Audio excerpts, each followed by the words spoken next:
Ok, eh, recuerden que estamos en un ejercicio de codificación, pero que uno siempre lo contrasta con el caso sin codificar, porque esa es la idea, que ustedes vean si se gana o se pierde o se queda igual, como en este ejercicio en donde por condiciones del canal, lo que se logró es que tuviese la misma probabilidad de error que el caso sin codificar.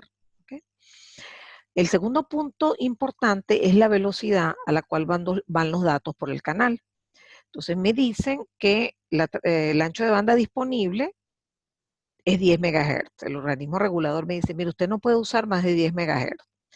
Ahora bien, yo sé que cuando yo tengo un bloque de datos de kbits, ¿verdad?, que me ocupan determinado tiempo, esos kbits, yo en ese mismo intervalo de tiempo tengo que agregar los bits redundantes y ahora van a caber n bits. Esos bits van a ser más estrechos, van a ser bits de menos energía y son los que van a ir por el canal. Como la codificación que vamos a usar durante todo este capítulo es solamente no retorno a cero polar, de algo nos sirvieron parcial 1 y parcial 2 para recordar que la densidad espectral de esos códigos son un sin cuadrado que corta en f bit. Entonces, en el caso cuando no hay codificación, entonces tenemos que ese f bit es la tasa a la cual el transmisor pretende hacer llegar los datos al receptor. Entonces, si eso es 1 kilobit por segundo, pues el receptor tendrá, el usuario final tendrá que recibir 1 kilobit por segundo. Pero en el medio vamos a tener más de 1 kilobit por segundo. En este ejemplo concreto, donde se me está ofreciendo 10 MHz, como el ancho de banda numéricamente coincide con la máxima velocidad que yo puedo tener, que es f bit, ¿verdad? En principio, sería 10 megabits por segundo, pero eso no es lo que va a recibir el usuario. Eso es lo que está viajando por el canal y eso corresponde a una velocidad que llamaríamos f bit prima. Es decir, tendríamos que decir que f bit prima lo vamos a ubicar en el máximo posible que me permite lo que me ofrece el organismo regulador, que es 10 MHz. Entonces, de allí yo despejo f bit, que es el que realmente van a recibir la tasa que va a recibir el usuario. Véanlo de esta manera. Imagínense que tenemos una transmisión 3126.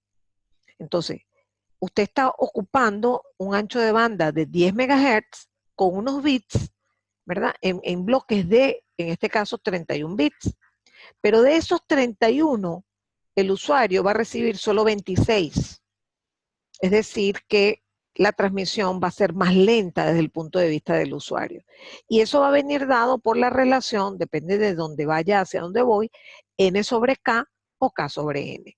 En general, f bit seguro que va a ser menor que la velocidad que yo puedo tener en el canal. Entonces, en este caso, que es 1 megabit por segundo, realmente el usuario va a recibir máximo a una velocidad de 26 entre 31 por 10 a la 6, es decir, menos de 10 megabits por segundo. ¿Okay? Eso es algo que usted tiene que comprender como una desventaja que tiene la codificación de canal, en el sentido que ocupa más recursos de canal, a cambio de proveer una menor probabilidad de error. En este segundo ejercicio hacemos como una combinación de las cosas y aquí les pregunto que construya una matriz adecuada, una matriz de recepción adecuada para una codificación 6.2. Eso implica los bloques de mensajes son de a 2, los bloques, los bits redundantes son 4 para completar 6 bits. ¿Okay? Entonces, me dan la posibilidad de que yo construya la matriz y tengo que pensar, oye, ¿cómo será esa matriz? Déjame pensar. En primer lugar, como los bits n son 6, esto tiene que tener a juro 6 filas, sin ninguna duda.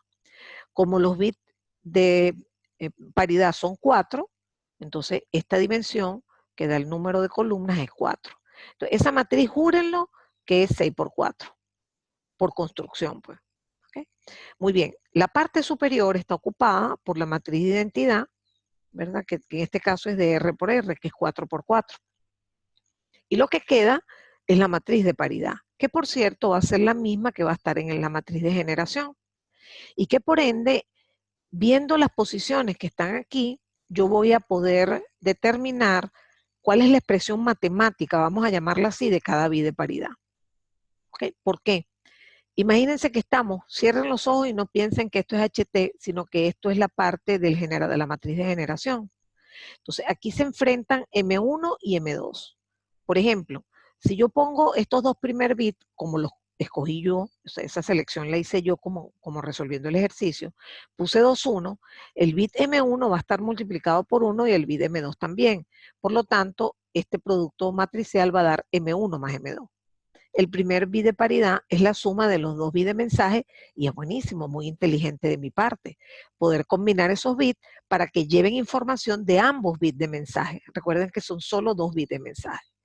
Oye, ¿y ahora qué hago? ¿Qué invento para el segundo bit de paridad? Recuerden, y eso sí se los dije muy claramente, que si usted se quiere pasar de listo, en el sentido, no, vale, pero entonces yo voy a agarrar todos los bits de paridad, todos que sean M1 más M2. Porque fíjense, así sería buenísimo, todos tienen información de M1 e información de M2, craso error. Si yo pongo aquí M1 más M2, es decir, 1, 1, y aquí también, los 4 bits de paridad van a ser M1 más M2, M1 más M2, M1 más M2. Mira, eso parece súper chévere, pero resulta que hay 2 filas de HT que resultan iguales. 1, 1, 1, 1, 1, 1, 1, 1. Malo, malo, malo. Entonces tengo que tratar de ingeniármelas en buscar otras ecuaciones de bit de paridad. Por ejemplo, el bit de paridad 2 podría ser solamente el mensaje 1, porque esto sería M1 por 1 más M2 por 0. Vuelvo a insistir en que el bit de paridad sea M1 más M2. Está bien, porque ya tengo un bit diferente. Y así yo estoy asegurándome que las filas de HT son todas distintas. ¿Okay? Además de distintas, tienen que ser distintas al sector de identidad. Total, que esto fue lo que a mí se me ocurrió. Un bit de paridad es M1 más M2, el otro es M1, el otro es M1 más M2 y el otro es M2. Esa es mi idea. ¿Okay? Entonces, esa es la primera parte del ejercicio. Construya una matriz de recepción que sea adecuada. Adecuada significa que las filas sean distintas entre sí y además internamente que usted tenga la forma de construir cada bit de paridad de una manera más o menos razonable. O sea, por ejemplo, imagínense que yo digo que el bit de paridad 1 sea nada más M1, el otro M2, el otro M1, el otro M2, es decir, estás como desperdiciando la posibilidad, que por cierto es muy pobre, porque tienes 2 bits de mensaje y 4 bits de paridad. No te caben las ideas, o sea, ¿qué más vas a inventar? Que sea M1 más M2, que sea M1 y que sea M2, no tienes otro invento. ¿Ok? Muy bien. Después dice, se transmiten un total de 7.000 palabras codificadas, es decir, 7.000 palabras de 6 bits. Ojo, ¿no? Y el usuario final recibe 13.933 bits buenos. ¿Okay? El usuario final recibe bits de mensaje. Entonces, ¿cuántos bits de paridad transmito yo? Bueno, vamos a empezar por lo de mensaje, que es más fácil calcularlo. En 7.000 palabras, cada palabra tiene 2 bits de mensaje. Por lo tanto, transmito 14.000 bits de mensajes. Todos sanitos. Algunos se me van a echar a perder. ¿Y cuántos bits de paridad estarían siendo transmitidos? Bueno, la diferencia. Por cada palabra, 4 bits son de paridad, o sea que estaría transmitiendo 28.000 bits de paridad. Pero lo cierto es que el usuario final, que solo recibe los bits de mensaje, recibe 13.933 bits buenos. O sea, que si yo mandé 14.000 y recibí 13.933, si resto eso, me da el número de bits malos. Y aquí está. La probabilidad de error, recuerden que se calcula muy sencillamente dividiendo el número de bits malos entre el número de bits transmitidos. O sea que la probabilidad final sería 67 entre 14.000. ¿Ok? Entonces a mí me dice, sin tener que hacer los cálculos numéricos, explique cómo calcularía la probabilidad de error por bit codificado. Una de las cosas que confunde en esta sección es, ¿cómo es la cosa? ¿Cómo se llama esto? Bueno, primero, tenemos los elementos de referencia que uno los llama normal porque es una transmisión no retorno a cero normal. Cuando usted codifica, pero no corrige errores todavía, a eso se le llama probabilidad de error por bit codificado, que es PC. Y después tenemos la probabilidad final, que es la probabilidad de que, digamos, tengamos mensajes malos a la salida, o sea, el usuario final. ¿Okay? Eso es una cosa que está clara. Traducción, porque yo aquí he podido preguntar, ¿cómo calcularía PC? No, pero yo no lo voy a llamar así. Le voy a poner su nombre correcto, que es probabilidad de error por bit codificado. Pero en el fondo ellos lo que quieren es PC. Entonces, fíjense, determiné la probabilidad final, pero yo sé que la probabilidad final sigue esta fórmula, ¿ok? Y por cierto, estoy haciendo algo que aquí dice se busca T que resulta 1, pero ya va, ¿y de dónde saqué yo eso? Usé la relación de Hamming, que dice que 2 a la R tiene que ser mayor o igual, ¿verdad? Que la combinatoria de C en I, donde I vale 0, 1, 2 hasta T. Claro, aquí los números son muy chiquiticos y no puedo llegar a muy lejos. O sea, no se podrán imaginar que con este código tan chiquito yo puedo corregir 5 errores, 3 errores, o sea, obviamente. Cuando uno calcula la relación de Hamming, resulta T igual a 1. Entonces usted esta fórmula la tiene que usar tomando previamente el valor de T, que es 1, y me da este resultado. De aquí despejamos PC y eso es todo el ejercicio. ¿Okay? En el problema 3, no me acuerdo de qué parcial fue pero el problema les pareció muy complicado, ya van a ver. Se tienen dos sistemas de comunicaciones que usan code canal, uno usa 7.4 y el otro usa 15.11. Dibuje las constelaciones a la salida del transmisor, lo menos que uno se esperaba, que me iban a preguntar eso. La salida del transmisor, que son bits ya codificados, listos para ir al canal, para ambos casos. Y uno dice, bueno, ya va, déjame ubicarme. Me acaban de decir que todas las transmisiones son hechas con códigos de línea no retorno a cero polar. Perfecto. Eso es una transmisión binaria polar. Su constelación es esto, una pelotica positiva y una negativa. Pero ¿y cuál es la diferencia entre Hamming 7.4 y 15.11? Recuerden que los bitsitos, partiendo de que los bits originales eran lo mismo, no es lo mismo la forma como se amuñuñan los bits en el caso 7.4 que en el 15.11.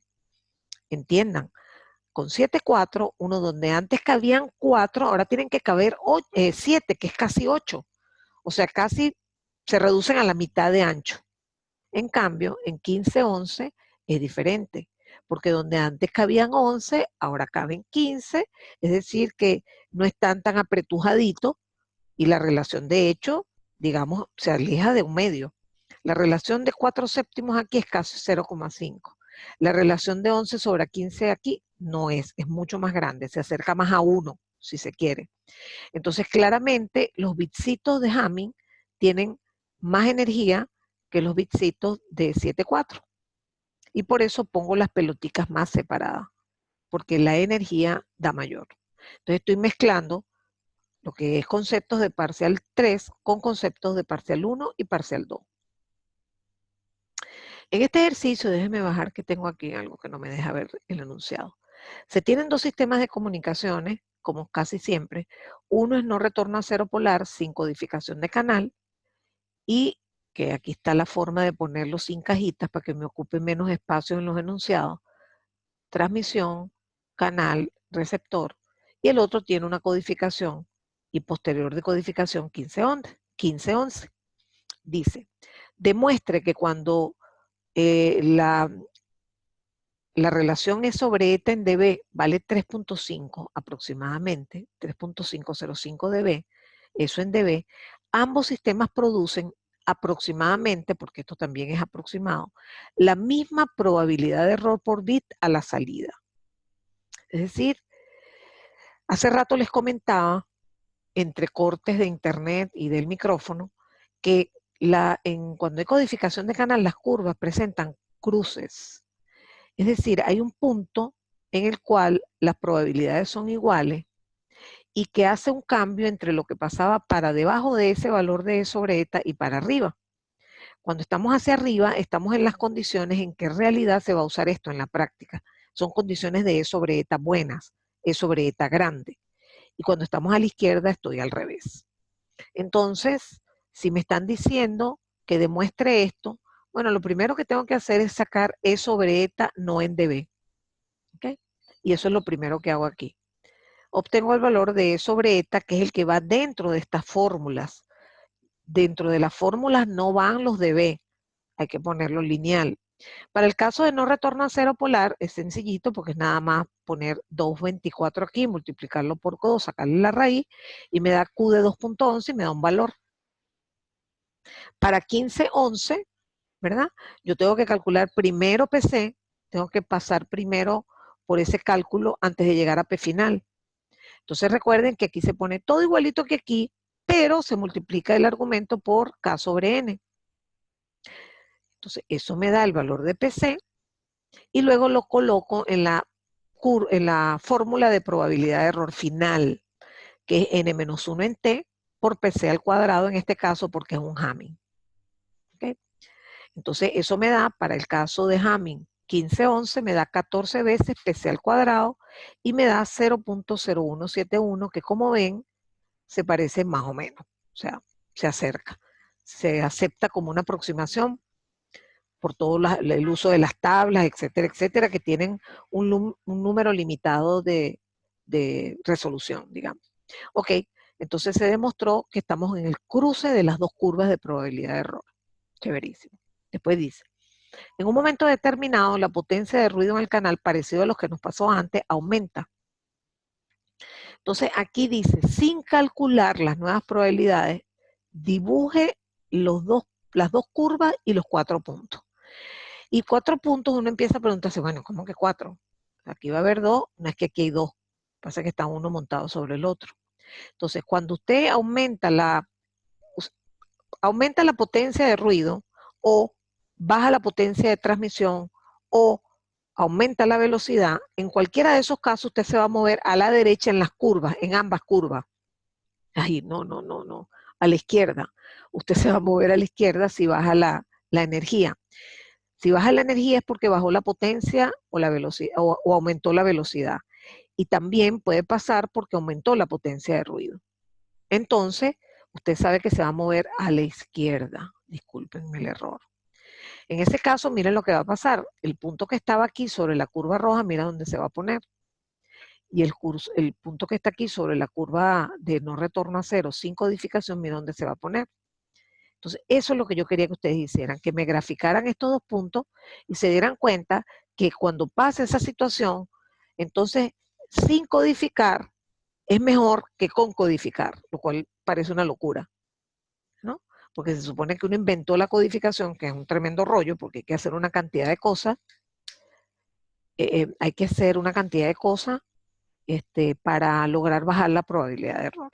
Entonces, fíjense, aquí hay poco número y mucha cabeza, mucho análisis. Ok, aquí me devuelvo otra vez a la parte de construcción de las matrices de HT, etcétera, y digo rapidito. Se tiene un sistema de codificación 7-4. Cuando una palabra codificada se contamina, al decodificarle el síndrome da 001. Determine si alguno de los bits están errados. Lo primero que uno tiene que saber es que ese síndrome está asociado a las filas de la matriz HT. Lo segundo que tengo que saber es que la zona superior de la matriz HT tiene la matriz de identidad. ¿De cuánto por cuánto? De 3 por 3, porque aquí hay 3 bits redundantes. 4 más 3 es 7. De tal manera que esto está claro que es la tercera fila de la matriz HT.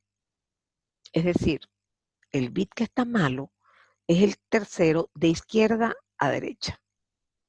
Siguiente paso, usted escribe los bits de la palabra codificada, que son P1, P2, P3, que son los 3 bits de paridad, y después vienen los 4 bits de mensaje. Repito, P1, P2, P3, M1, M2, M3, M4. Por lo tanto, si el error estuvo en el tercer bit de izquierda a derecha, el error está en los bits de paridad, no en los bits de mensaje. Entonces, en ese momento, una vez que se hace la detección y digamos, se eliminan los errores que se pudieron detectar y corregir, lo que se hace es lo siguiente: señor usuario, aquí tiene su bit de mensaje y usted vota los bits de paridad. ¿Okay? Muy bien, entonces eso es un problema diferente. Ahora vamos a trabajar con otro, con nomenclatura clásica, pero fíjense que aquí me olvidé de Hamming. Tengo una codificación de canal 12.4 que no es Hamming. Todo igualito que siempre, no retorno a cero polar es el código de línea, canal AWGN, receptor óptimo, y luego la posterior decodificación de canal. Entonces dice, primero tiene que determinar la capacidad de corrección de errores de este sistema para después calcular lo que yo quiero que haga. Dice, determine la capacidad de corrección de este sistema y después calcule, digamos, no calcule numéricamente porque no le doy ninguna cifra, sino que escriba cómo lo haría, cómo llegaría a esos resultados. Entonces, lo primero que hacemos es determinar a través de la relación de Hamming que en este código se logra corregir 2 errores por cada 12 bits. 2 errores por cada n bits. ¿Okay? ¿Cómo se hace? Se pone 2 a la R, donde si estamos hablando de 12.4, es porque tenemos 8 bits redundantes.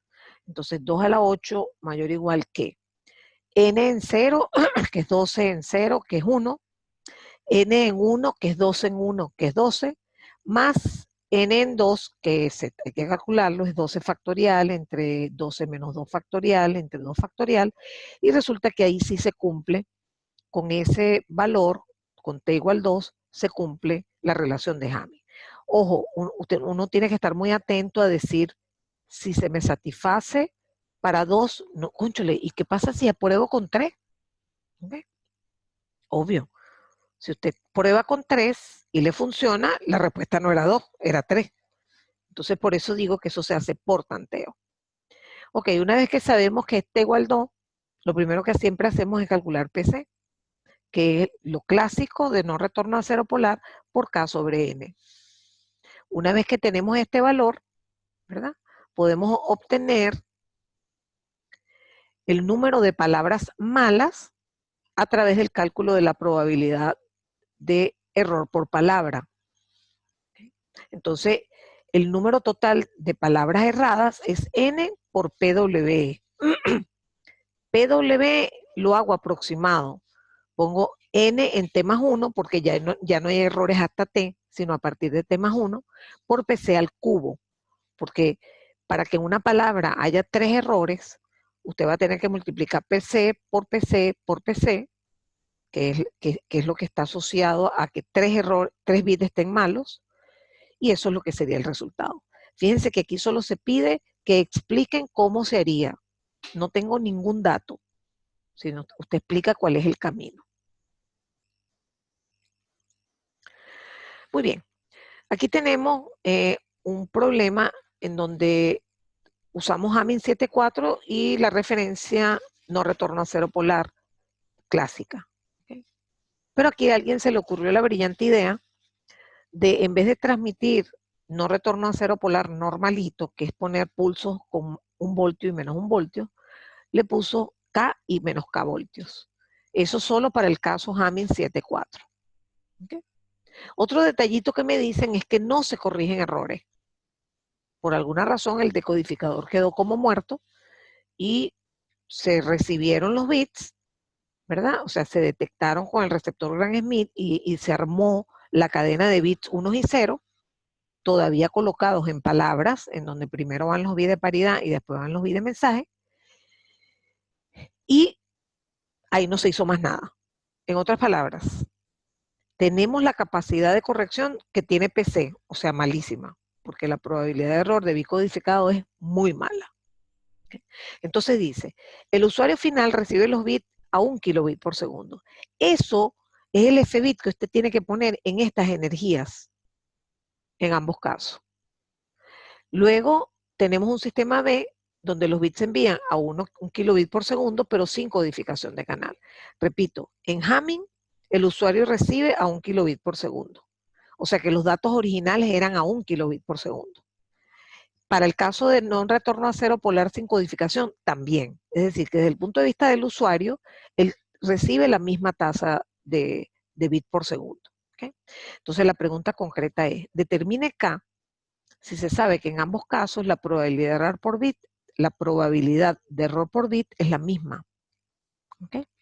Entonces fíjense que aquí, a diferencia de otros ejemplos que hicimos hace un ratito, en vez de usar la probabilidad final para calcular la probabilidad a la que, la probabilidad de error a la que recibe el usuario los datos, no es P final en este ejercicio, porque no se corrigen errores, es PC.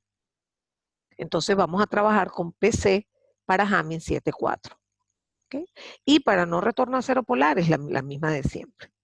Entonces, para que estas dos probabilidades sean iguales, los argumentos tienen que ser iguales. Entonces aquí, si digamos, desglosamos lo que es la energía 1 y la energía 2. La energía 1 es la potencia 1 por T-bit. Por cierto, estos dos se van, estos números 2 se van. Esto es como el caso, es la potencia en el caso de Hamming. Y en el caso de Hamming, la potencia es K cuadrado. ¿Por qué? Porque los pulsos no retorno a cero que se transmiten tienen voltaje K y menos K. Y la velocidad es la misma. Ojo, fíjense que esto refleja la velocidad en el canal, no a la que el usuario recibe los datos. Esto tiene que ver con la velocidad, mejor dicho, con el inverso de la velocidad a la que el usuario recibe los datos. Entonces, este es el caso de Hamming y este es el caso no retorno a cero polar, que es más o menos 1 voltio. O sea que S2 es sencillamente 1, mientras que S1 es K cuadrado. Y de ahí despejamos K. Normalmente yo les pido que me justifiquen el resultado. O sea, vean eso lo que les dio allí. Bueno, lo primero que nos damos cuenta es que K es mayor que 1. La amplitud de los pulsos de Hamming es mayor que 1. Oye, ¿y eso por qué? Bueno, porque la probabilidad de los bits codificados es peor que la del caso sin codificar. Y usted, para medio compensar y lograr que tengan la misma probabilidad, tiene que darle más potencia a los bits, en el caso de Hamming 7.4. Entonces, más allá de conseguir el número, es interpretar el resultado. ¿De acuerdo? Muy bien. Vamos con el siguiente problema. Tenemos un codificador por bloque y tenemos que la matriz de generación es esta. No les digo más nada. Usted se le queda viendo y dice, wow, ¿qué es esto?